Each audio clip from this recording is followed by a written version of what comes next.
అందరికీ నమస్కారం అండి. శైలజ వినిపించే కథల ఛానల్కు స్వాగతం. ఈరోజు మనం రావులపాటి ప్రసాద్ గారు రచించిన షావుకారు విరాళం అనే కథను విందాం. ఈ కథ నవంబరు 2010 చందమామలో ప్రచురింపబడింది. షావుకారు శివయ్యకు బాగా జబ్బు చేసింది. ఆయన వైద్యుడితో ఈ మాయదారి జబ్బు వల్ల శరీర బాధతో పాటు బుద్ధికి కూడా నిలకడ లేకుండా పోతున్నది. దీంతో చెప్పవలసింది చెప్పలేకపోతున్నాను, చెప్పకూడదనుకున్నది చెప్పేస్తున్నాను అన్నాడు. నిరాశపడకండి, నా శక్తి కొద్దీ ప్రయత్నించి మీ జబ్బు కుదురుస్తాను అన్నాడు వైద్యుడు. నిజంగానా? అలా చేశారంటే మీ వైద్యశాలకు ₹1,00,000 విరాళం ఇస్తాను అన్నాడు షావుకారు. కొన్నాళ్ల వైద్యం తరువాత షావుకారుకు జబ్బు నయమైపోయింది. ఒక రోజున వైద్యుడు ఆయనను చూడవచ్చి, మీకు ఒక సంగతి గుర్తు చేయదలిచాను. మీరు జబ్బులో ఉండగా నా వైద్యశాలకు ₹1,00,000 విరాళం ఇస్తానన్నారు అన్నాడు.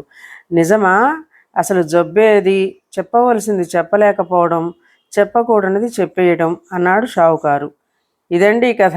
ఈ కథ మీకు నచ్చినట్లయితే లైక్ చేయండి, షేర్ చేయండి, కామెంట్ చేయండి, సబ్స్క్రైబ్ చేసుకొని నన్ను ఎంకరేజ్ చేయండి. నమస్కారం అండి.